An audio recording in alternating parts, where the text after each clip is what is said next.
Hello. I've finally made it back into the land of podcastness. I make no apologies. Right, we've got 14 pages of shite to get through over 3 months, so I'll just give you a quick rundown on what the fuck's been going on. October was the month of the big swell in Edinburgh, which was pretty much all encompassing. And I think by sort of mid of November, I was still kind of drunk from it. I've got a wee interview with Chris from Mash Gang coming up, and there's a great fun after party. And it involved a very expensive taxi ride from, well, we'll just say that I got lost in Liberton.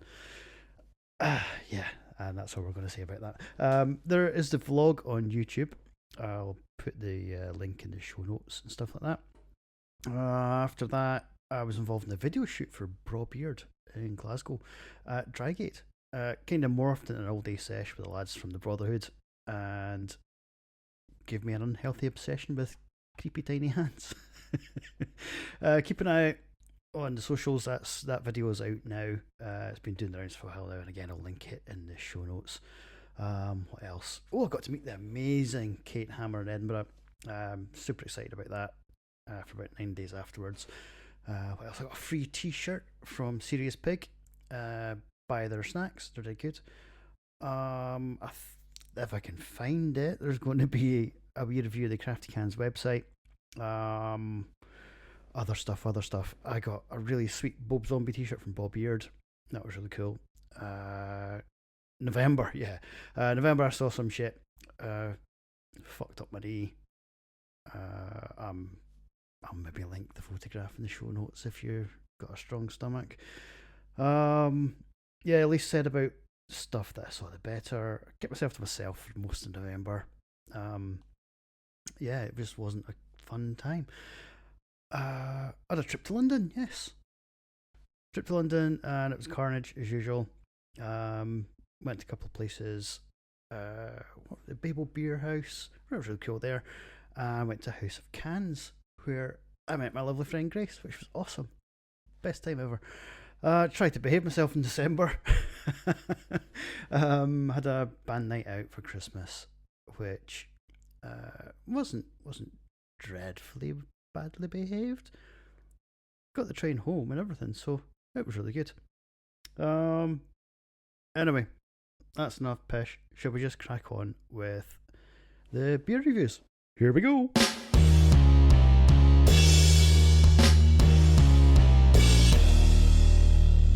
Okay, so first beer of October was from Resident Culture, you bunch of slags. Lightning Drops. It was a peach of a hazy IPA. A nicer colour than Rebel Tenaya's Booty and tastier than Abaddon's Armpits. Winner. Also, the label reminded me of the teacher from Pink Floyd's video for Another Brick in the Wall. That was a 4.5 on Untapped.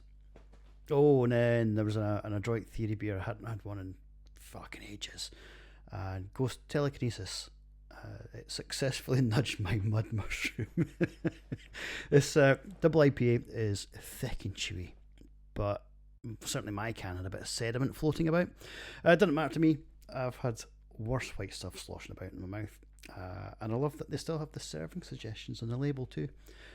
That was a solid 5 out of 5. Okay, so go hard or go home. A half of Overtone Brewing's triple IPA Iron Sky is like a pound shop flip flop. Looks fine, does the biz, but it hurts, and you probably regret buying one in about half an hour. 4.5. Oh, and here we go. I am absolutely gay for Dark Element Brewery, so Immortal was an absolute no-brainer. Proper sturdy IPA with a zombie transformer on the label. Absolutely bussin'. What was that? That was a 4.5. Nice. What's next? Track Brew. Yeah, I love a bit of track. It tastes a bit like milk, you bunch of maddies. It was Lucid Dreams, and it was a Gold Top IPA. That was 4 on the nose. What the fuck is a Gold Top IPA, by the way? If anybody knows, gonna send me a message or something. Like I said, it did taste a bit milky, but Eh. Um, what have I put? What the heck have I put for this one? A smooth brain, tasty beer. I wish I could remember that far back. Asvex Brewing, Boltzmann Brain IPA, and it was a 5 out of 5. This is the worst bit. I'd taken a break. I don't know what the fuck I was talking about 3 months ago. An easy one then. Taking it easy with Seven Brothers Juicy IPA in a wee can. It's juicy but sharp and surprisingly refreshing. Nice one, boys. And that was a solid 4 again. So I decided I was going to try and learn Norwegian way back in April time, I think. I'm still going on it, but I don't think I was learning as fast as I could have if I was actually applying myself. But I got a Norwegian beer from Lervig. It's called Liquid Reboot. And in my infinite wisdom, I decided I was going to review this double IPA in Norwegian. So I'm going to put my glasses on and zoom in to my notes and see if I can do this any justice. My GP's probably going to like message me and say what Norwegians will be, what the fuck were you doing with this? So in Norse double IPA, først en meldes på norsk for jeg glad for at Liquid Reboot fra Lervig Beer kommer i en liten boks, siden den lik mer stilig for heroin og smaker bedre enn metoden flott lite øl. Yeah, I don't remember what I said, but it was about heroin and smack.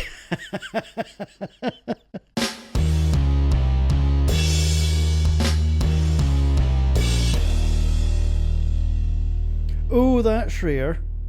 I was in Mortal Cocktail and gobbing off. Luckily, Cloudwater Brew's Pale Ale. It's like this flowers, whilst I'm going to have to zoom in. I've fucking hashtagged it and not split it out. It's like this flowers while loved. So it's like this flowers while loved fall and weeds while hated flourish. My goodness, I should really break these up. Anyway, it's bro. Helping to ground me after a great night. I think that was the night I met Kate. She's awesome. Yeah, I'll link her deets in the show notes.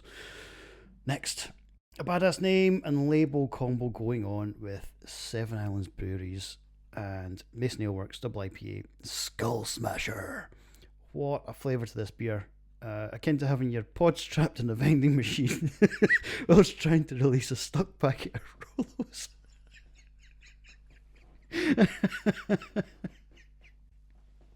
And that was a 5 out of 5. Cracking. Smelling of sweat and shame, but tasting of disorder, randomness, and uncertainly increasing over time in isolated systems. Entropy from those leak bummers at Dark Element Brewery is one IPA that's moving towards a state of maximum disorder and no mistake. What did I give that? I give that 4.5 on Untapped. Okay, only the Septics could come up with a motoring themed double IPA. But ignoring that, S-Curve, not Scurv, S-Curve from Hot Butcher hits like a Corvette C4 into a dry stone wall on the A57 and had an interesting pour. Lots of creamy sediment came out at the end, but and it looked like it had been fingering my bum in the bath again. It was a 5 out of 5. Okay, so I bought Hot Butcher's Brutal Double IPA emits showers of sparks because the label looks like my cat, Merlin. Yeah, turns out it's absolutely brutal with a spaffy pour and an eclectic public loo smell about it. Naturally, it was right up my piss-freaking alley, and I give that 4.75. This next one, yeah, I was going to make a joke about King Ek and his double dry hopped IPA being named Decade of Allegation, but he carked it in a rather unpleasant manner. And I'm not that much of a bastard, even though he was a wanker.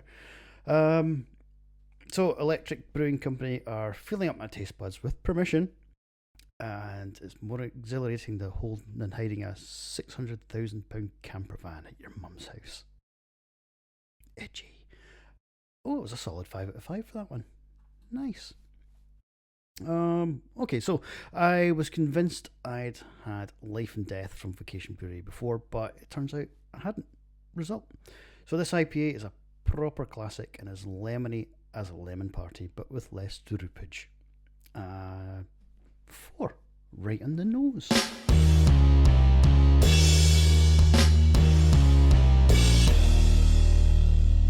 Okay, so I try not to be negative with my beer reviews, but Luminous Fruits Guava from 71 Brewing was a proper cunt to pour, as you probably saw in my stories way back when.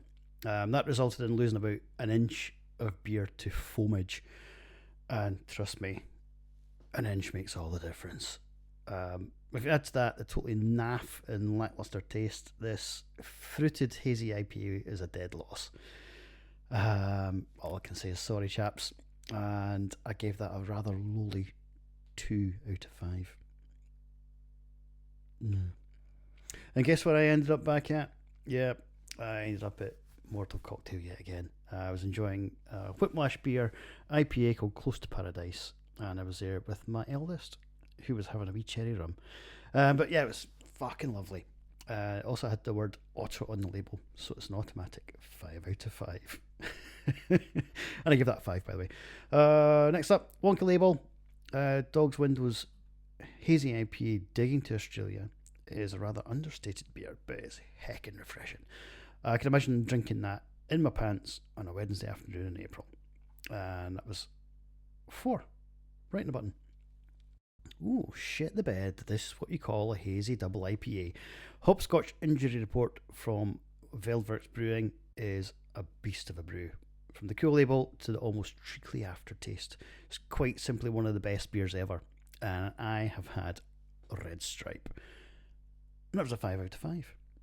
Cool. So after that, it was the Saturday of the, what do you call it? The Big Swally Edinburgh.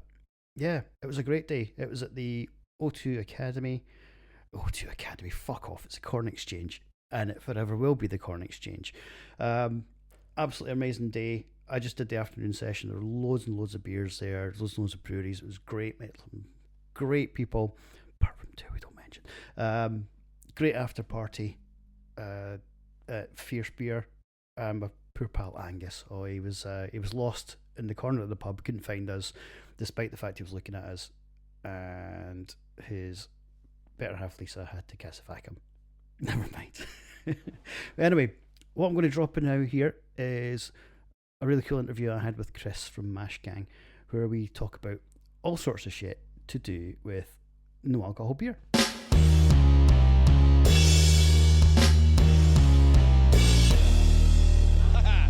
So, Mash Gang, yes. I believe you only do alcohol-free beers. This is true. This is true. So, today we have had Cult with an L. It's literally been one of the best alcohol-free beers I've had today. Thank you. Thank you very much. But it's been really good. I think yourselves and Track. Yeah, Track are amazing. They are the sort of the leaders. You've got the Brewdog Punk AF, which is still great, yeah. But it's got that bit that's missing, isn't it? I mean, I don't feel like I have a place to say. I mean, I do think that anybody in this community, whatever they're doing in the AF space, it elevates the other company to do the same. Yeah. So I think we're all on an even keel, but everyone's got something to learn from everyone, and we're just happy to be here. So I've had I think it's 2 cans of this today, and the last one I had, it's got that placebo effect. Nice. That's good to hear. As long as people aren't crashing the cars outside. Yeah, it's got a little thinness to it, but otherwise it tastes really good. And I was saying to you earlier, it's got the yeasty smell and taste Absolutely. to it. Yeah. We don't want the craft beer experience to be diminished if the ABV is low, There's certain science to it where obviously I appreciate that certain times it feels different, but when it comes to taste, that's always paramount. Craft beer should still be explorative, should still be adventurous, and it should not be shit. So we're certainly definitely trying to... it should not be shit at all. You heard it. It's just really good. I'm glad you like it, man. People are walking around going, "Oh, it's alcohol free," but you've got a can in your hand. There's a lot of empty cans around here. Every Exactly. table you see, it's got a mash gang on it, which is amazing. You're going, it's alcohol free, but you're drinking it and talking about it, so therefore it's a win. Yeah, 100%. Yeah. But thank you for supporting us, man. We really appreciate it. No problem. My kids go to a boarding school in Dunblane. Every year they have like a big open day. Yeah. And they have like the whole school gets together. Absolutely. Picnics and all that. This past summer, a couple of cans of track, a couple of cans of mash gang. Yeah. And you're literally looking at it. I mean, look at it. It's just like having a beer. Yeah. You know? It's a fantastic colour, but you're drinking it, and you're literally picking up the can to double, triple check Absolutely. that you've got the right one. It's fun seeing people do that. It's cool. But it's awesome.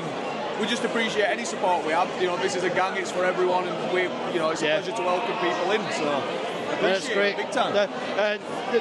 See the mash gang stuff all the time, and you think maybe not, but it's good to have that option there. Of course, mate. Yeah. We're very happy to be involved. Yeah. Cool. Nice one. And that's a wrap.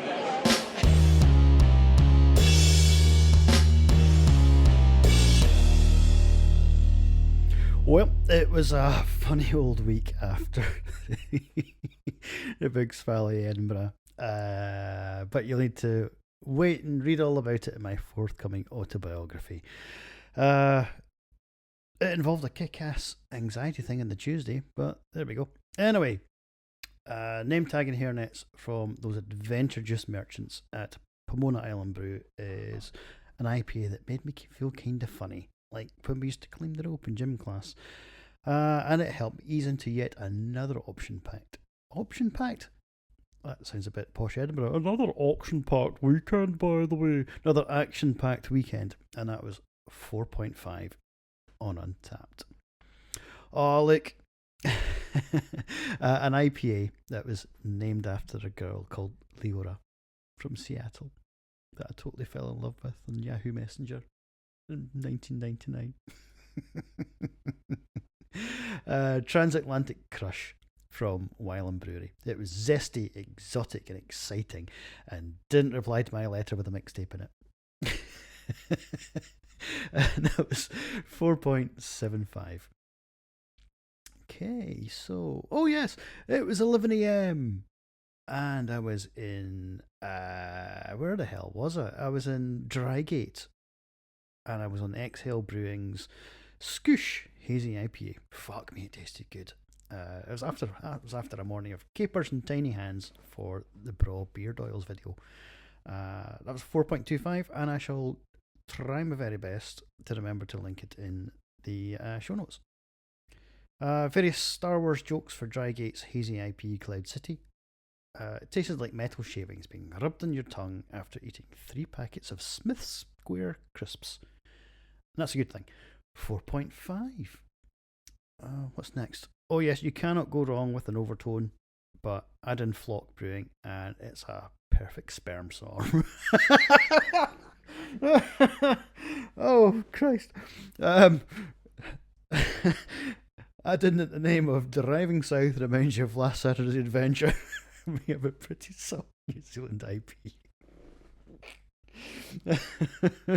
5 out of 5, but I'm not fucking talking anymore about that. Badass movie, badass label, badass brewery. This triumvirate means that Neon Raptor Brewing's The Fog is a honkingly good hazy IPA.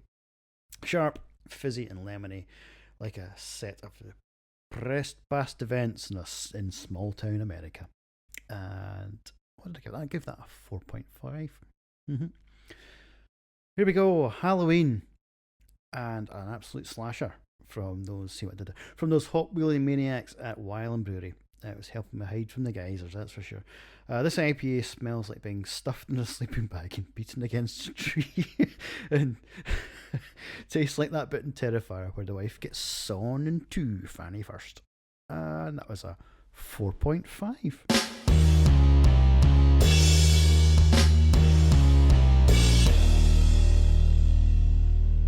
What's next? What's next? Weekend Project Brewing. Oh, fast becoming a favourite of mine. And their double dry hopped IPA, Let's Hike, is another feather in their cap. Fluffier than marshmallow pubes and twice as soft. A lovely way to ease me into another weekend, in brackets project. And it's also dedicated to my wee pal Grace, because she likes hiking and I love it a bit. Oh, what do you like? 5.85 for that bastard. With its Brett the Hitman Heart colours and sharpshooting taste. 10 years from Verdant and Fidens? Who knows? Let us know. It's the excellence of execution in double IPA form. It tastes like Goldberg just gave me a concussion from being a hack. Says Graham the Mark. It's 4.75 out of 5 on Untapped. Oh, yes. Hazy Jane in Edinburgh's newest Brewdog bar. It was at Waverley Station. Hazy Jane's fine. I like it. I'm prepared to get letters now. Constructive criticism. Really slow to get served. There were only 2 people working the bar. It was a Saturday and it was busy as fuck. But they were nice and they were friendly. And basically the day went downhill from there. Yeah. Let's see, what did I have next? An 80 shilling. I had that in Brass Monkey, I think it was, down in Leith. Yeah. 80 shilling action shot. Lowlander from Tempest. Now that is how an export should be done. Thick and creamy and extra dreamy. Pow! And it was a 5 out of 5. Then the rest of the day, I'll give you a quick rundown. I went to meet my pal Grant down at New Barns. And it was good. I enjoyed New Barns. We need to go back there because it was really, really cool. Crazy Bogs, but that's a different story. We had a good laugh. Then I didn't leg it. I got the tram back up to Princess Street to go to my comedy show at 5 o'clock. Was it 5? Yeah, 5 o'clock. And then some fucking cunt tripped me up. Whether on purpose or not, I'll never know. But he was sitting down on a bus stop at the back of 5, right after the rugby finished in Edinburgh on Princess Street. In a crowded bus stop. Back against the wall, legs straight out. I went over, just went like that. I even made that ooh noise as well. Yeah, fucked up my knee, big style. But of course, me being me, I just cracked on my night and then didn't go home, which was stupid because I went to my comedy show, went to Bannerman's just in time for that dreadful accident in the Cowgate. And there's not anything else I can say about that hasn't been said already. I don't think it's my place to say anything. Apart from some of the people who were commenting on it, saying it was made up. Need a bit of a reality check. Yeah, no, it's not like me. I'm the first one to make jokes about these things, but it's fucking awful. Yes, and I'll link to my broken kneecap and bit chipped off my patella in the show notes. And also, in fact, I think it's on the same post. You can see the bruise that I had. It's still killing me now. I'm recording this on the 3rd of January 2025, and this happened, I think it was the 19th of November. It's going to be a long old road. I'll get back. Don't worry about me.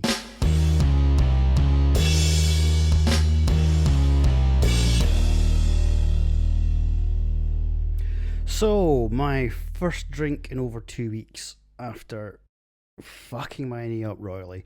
It was Two Flints, a New Zealand IPA Freefall. It filled a hole, oh boy it did. It was very tasty, and I believe this was a Monday evening, and I took it slow. It was a 4.25. A goddess of a beer in Glasshouse Beer Company's Hestia. It was light, it was wet, and tutti fucking fruity.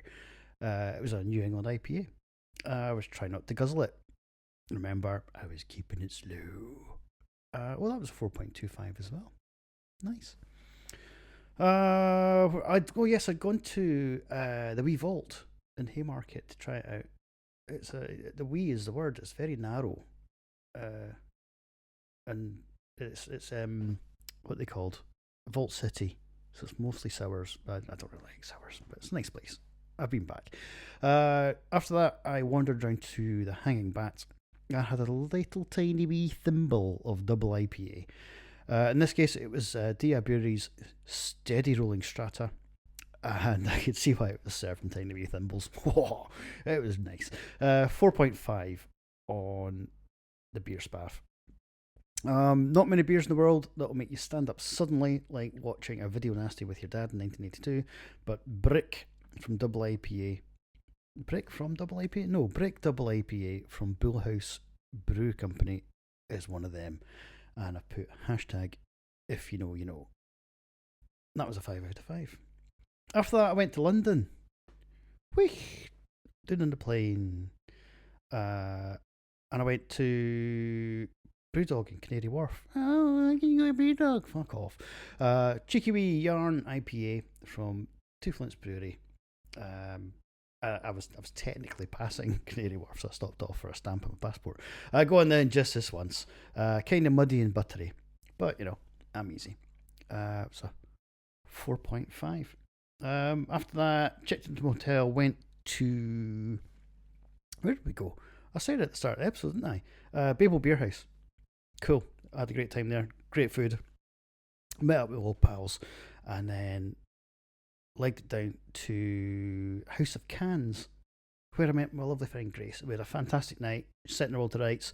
I really don't know what was up with that can of bum mud that the man gave us. It was rotten, but you know, Gracie drank it. That's fine. It was great. I had a fantastic night. Bumped into my friend Jordan as well, which was just totally weird because neither of us knew that we were going to be there. He's now working for Northern Monk, which is super cool. I'll have to chat him up. Yeah, great night, great company. Gracie went home on the train, and I got a little bit more drunker in the hotel, then went to bed and slept in. And the next morning, I got up at 10 o'clock, and my flight was 11:30 at London City Airport from King's Cross. It cost me a fortune to get across town in a taxi. My flight was delayed for an hour. Great, says I. Shotgunned about 16 bottles of water. And then it was cancelled. So I had a Buckshee night in the Marriott at London City Airport. But unfortunately, it was too fucked from the night before to do anything. Anyway, long story short, it took me 32 hours to get home from London. And the time the Sunday night rolled around, I treated myself to a double dry hop double IPA from Weekend Project. It's called She Octopus. And it was as sexy as it sounds. And the cat was giving me funny looks as I made hilarious ploppy noises. Yeah, I'm famous for my octopus impression.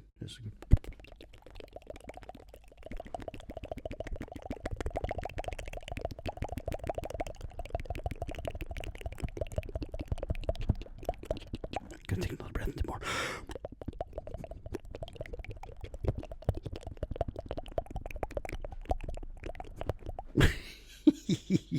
Fucking love that noise.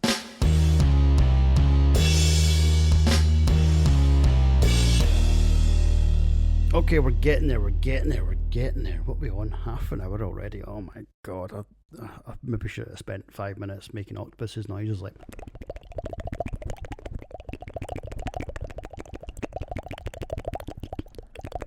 Anyway. Quite simply, the greatest bottle I have ever seen. Lucky Buddha beer. Yeah, it's really cool. You've seen the picture on the blog. It's obviously a glass bottle with a wee fat Buddha on it. It's Chinese lager. It was a smelly wee baby that put me in the mind of a late night post pub meal and laughing outrageously with friends. Absolutely loved it. So yeah, 4 out of 5. Obviously, it's not going to get top marks because it's a lager. Because I'm not a massive lager fan. I'm just going to be drinking my coffee. But yeah, it was really good. Enjoyed it. Yes, apart from being rude, what's your damage from Pentrix Brewing is a cocksucker of a double IPA. Badass label too, which makes it a legend of a beer. Banger! 5 out of 5. Yes. Oh, at last, the infamous Aldi Anti-Establishment IPA. Looks thin, smells thin, tastes alright. Yeah, no wonder didn't they get sued. That was 3.75.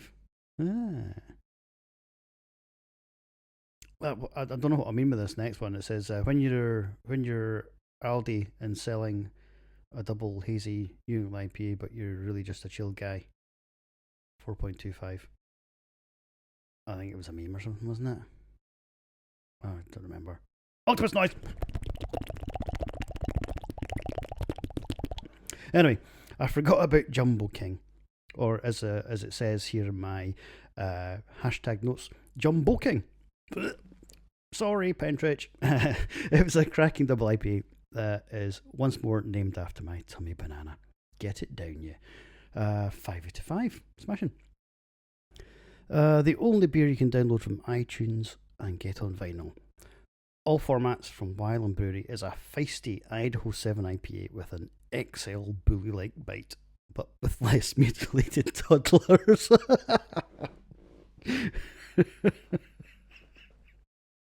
Oh, I can't. 4.5. Tapped.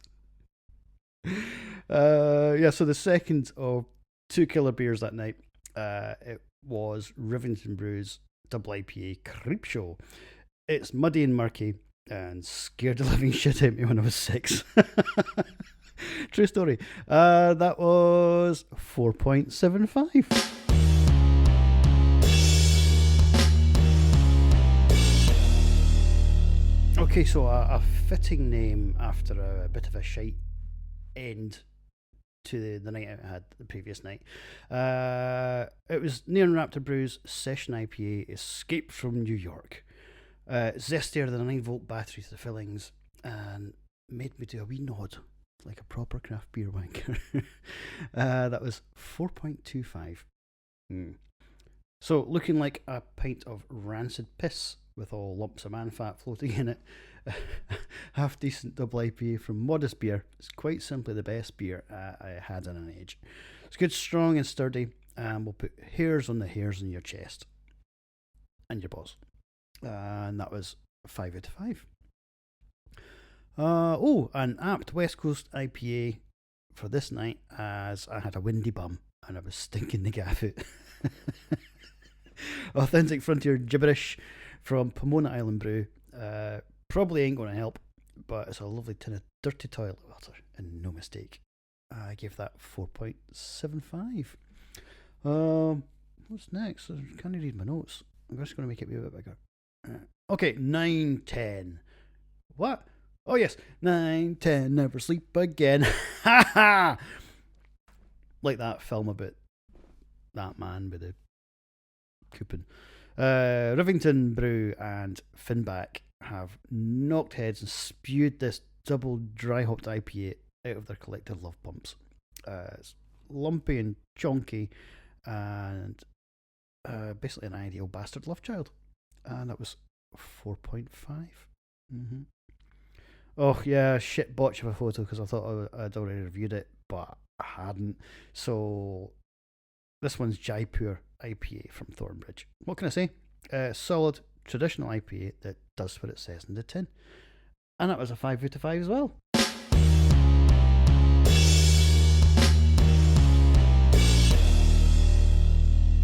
Another Friday and another night out and hanging about like a bad smell in Mortal Cocktail. But yeah, fucking hell. I'm not one for these gimmick beers, but this double milkshake IPA from Omnipolo was fucking lovely. I don't even know what it was called. I think it was called Christmas or something like that. I don't know. But it was a bloody cracker. Ha ha. Sweet and wholesome with a smashing colour, like my spaff.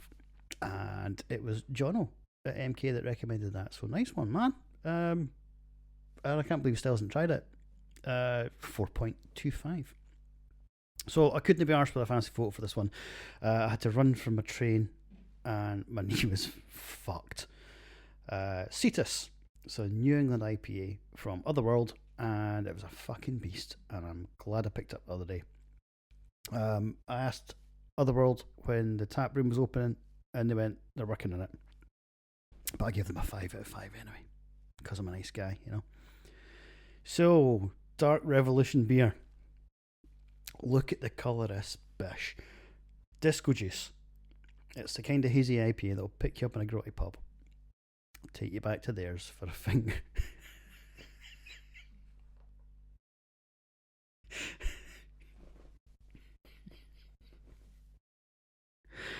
Deep breaths. It's the kind of hazy IPA that'll pick you up in a grotty pub. Take you back to theirs for a finger blasting. Like that. Before stealing your knickers and calling you a cab. Nice. Yeah, I was really looking forward to try the other ones I bought. And spoiler alert, I was not disappointed. 5 out of 5. Natch. What's next? Oh yes, a favourite from 2023 returns to give out me another round of CBT in the form of Rivington's and Chainhouse Brews Double IPA Evil Dead 2. Smelling like an old-fashioned 10-spot of Edinburgh hash, this tastes as dank and fusty as it smells. Another Ramierific triumph. Oh shit, that was dreadful. Oh, sorry. But it was a 5 out of 5, so who cares?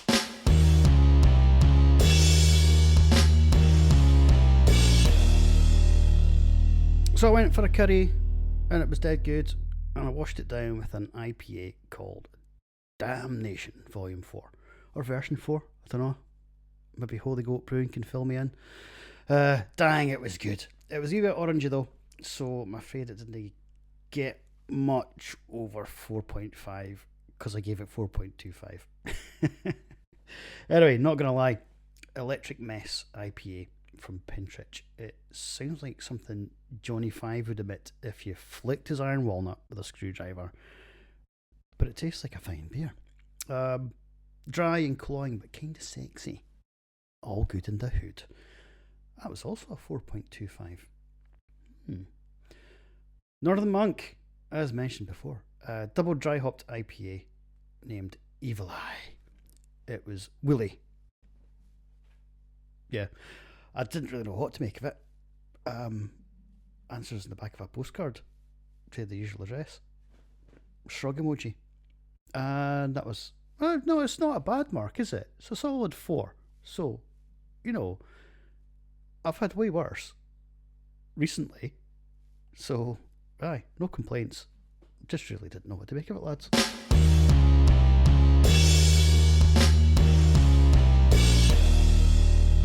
Oh god, we're nearly there. We're nearly there. My throat's killing me. I haven't talked this much since I was last drunk, which was Saturday. Anyway, another ledge hazy double IPA from Dark Revolution. I really enjoyed this whilst catching up with my heterosexual life mate John. It was called Big Double IPA, or Big Deepa, or Dippa, however the fuck you want to pronounce it. I don't care. It's a beer. It was good and it was sturdy, and it didn't curdle despite every fourth word between me and my pal John being cunt. That was a 4.5 on Untapped. Oh, now this one was a little bit sharp. A sharp little number. Infinity. Double dry hop pale ale from Pomona Island in Rivington. Wasn't really what I expected at all. It's not rubbish. Don't get me wrong. It's not as amazing as I'd hoped. The exact opposite of meeting your Insta crush. 3.75 again. Again, that's not terrible. It's not great. It's just a wee bit disappointing. I sound like Tina from Bob's Burgers there. Anyway, Azvex Brewing knocked the tits off the fish once more with their double IPA Demon Engine. It's chewier than Barrow and Furnace bus station and smells 3 times more urine. That was a 4.75 out of 5 on Untapped. Where are we? Track Brewing and Green Cheek Beer, is that right? They did a beer. It's this one. It's called Sphera, and it's a double dry hop double IPA. The jury was out in that, and I kind of saw how it went, and it got better as it warmed up. It's one of these weird ones. Again, middling kind of scoring on this one, just a 4. Yeah, here we go. It's become very apparent that I do indeed have 99 problems, and I'm 98 of them. So this hazy IPA from those baddies at Dark Revolution suits me down to the ground. It's clear and crisp, unlike me. Isn't a cunt, unlike me. And I'm really enjoying the arrange at the moment. Top banana, guys. Well done. 4.75. Oh, another late hype beer for me with Verdant's Hazy IPA, Big Stupid Hazy. I normally love a Verdant, but this one was kind of decidedly average. Unlike my penis, which is decidedly below average. And that was a 3.7. I get these are just sounding pretty crap scores, but I'm keen with my scores, aren't I? I usually go 4.25 upwards. So nothing with these beers is rubbish. It's just, I don't know. I was just a little bit disappointed with these ones, but that's just me. Results may vary. Oh, here we go. Day and Night, the version I had previously, Poland Island and Beak, their variant of Infinity Double Dry Hopped IPA is like the sensitive, caring, and generous lover who makes sure its partner achieves multiple climaxes of beer. So basically, me in a can, and then I have a sunglasses emoji because I'm super cool. And that was 4.25.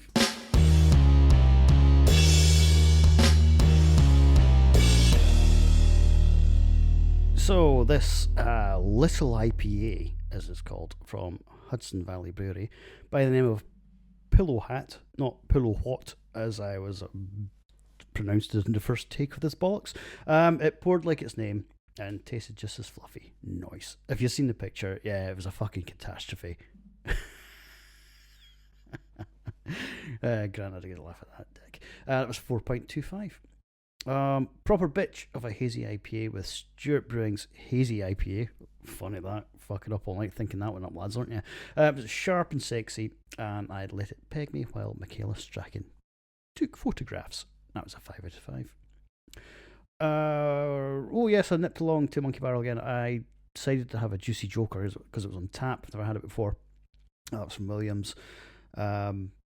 Again, it was better on tap, but still the ginger stepchild of the Joker range.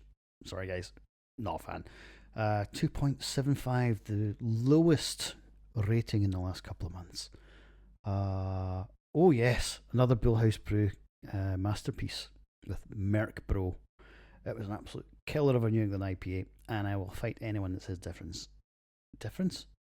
Yeah, I'll fight you if you say difference. If you say different, I'll just let you go. That was 5 out of 5.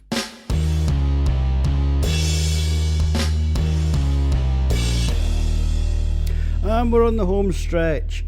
It was New Year's Eve, and I was sat by myself, funnily enough. So, 1 out of 3 of the last beers of 2024, and it was Mountains of Galaxy Double Dry Hop IPA from Weekend Project. It was luck and fuffly. Sharp enough to be different, but fluffy enough to be a sleeping giant. Brilliant. 4.75. It's not often that a beard has you make a noise like Frankie Howard, if you know, you know. But Shirley Brewery's Triple Zizuper is one of them. Total danger beer. Tasted amazingly rich, but not enough to make you suspect it was an 8% Mad Shagger. You know the ones I mean. Yes, Dutch beer. It's fucking brilliant. I'm looking forward to the other 3 that I have in the set. That was 5 out of 5. And how fitting, my final beer of 2024 was Dark Revolution's Hazy IPA Troublemaker.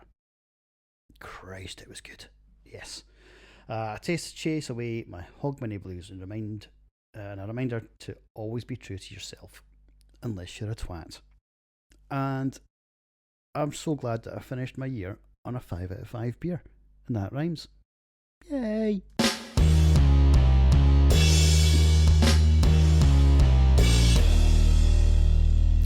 And so there we are. That is October, November, and December 2024. Well and truly pissed up, fucked into a cocked hat. However you want to describe it. I'm glad the last few months are out the way. It was a bit of a roller coaster journey for me since August, I believe. Yeah. And I just want to say thank you very much to people that have stuck around and just been legends. Yeah, thank you very much. The people that have been legends, well, let's have a little talk about that, shall we?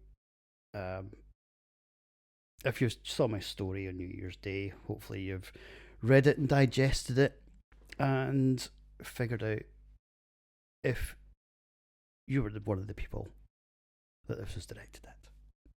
So, as I said, let's talk about the idea of treating everyone with dignity and respect until they give you a reason not to.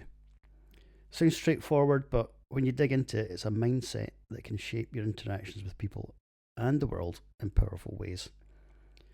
When you meet someone new, you don't know their story. They might be having the best day of their life or carrying the weight of the world on their shoulders. Choosing to treat them with respect right off the bat is like saying, hey, I see you as a fellow human being, and that's enough for me to treat you with decency. It's not about whether they've earned it. It's about you deciding to give it freely because it sets the tone for mutual understanding. What's more, treating others with respect reflects your character more than theirs. It's a way of saying, this is who I am. I value dignity and kindness. You can't always control how others behave, but you can control how you show up. And let's face it, life throws some difficult people your way. Approaching even the prickliest individuals with a baseline of respect can disarm them. People don't expect kindness when they're ready for a fight. And it doesn't always mean they'll come around, but at least you'll know you handle yourself with grace. Now, don't confuse treating others with respect as a license to tolerate bad behaviour. There's a big difference between offering initial dignity and letting someone walk all over you. If someone crosses the line, they've essentially opted out of the respect you offered. And that's okay. You're not obligated to keep giving what they've shown they don't value. Respecting yourself means setting boundaries when needed. The thing is, when you constantly treat others with dignity, it has a ripple effect. People notice how you carry yourself, and it can inspire them to do the same. Even if the person you're engaging with doesn't reciprocate, someone else watching might think twice about how they treat others. In the end, treating everyone with dignity and respect isn't really about them, it's about you. It's about living by a principle that aligns with who you are and what you stand for. And while some people may test it, most of the time, you'll find that respect begets respect. It's a mindset that leaves the world just a little better than you found it. And hopefully for some people that is going to have the effect that I desired. Because I'm not going to get deep. No, I'm not going to get deep. Just be nice to one another. You know, it's not that hard. If you don't like someone, don't speak to them. Move on. Don't hold grudges. As Pandora Peroxide once said in Kerrang, grudge bearing rots the soul. And that is it for the for the Bearded Beard Pod for 2024. I am thinking that in 2025 this is going to be a bi-monthly affair because it's hard work getting everything together, getting time to record, edit, get it out. I don't want to leave you hanging, but thank you for your attention and your support and participation in 2024. Here's to 2025 and beers. And until the end of February, when I speak to you again, cheery bye.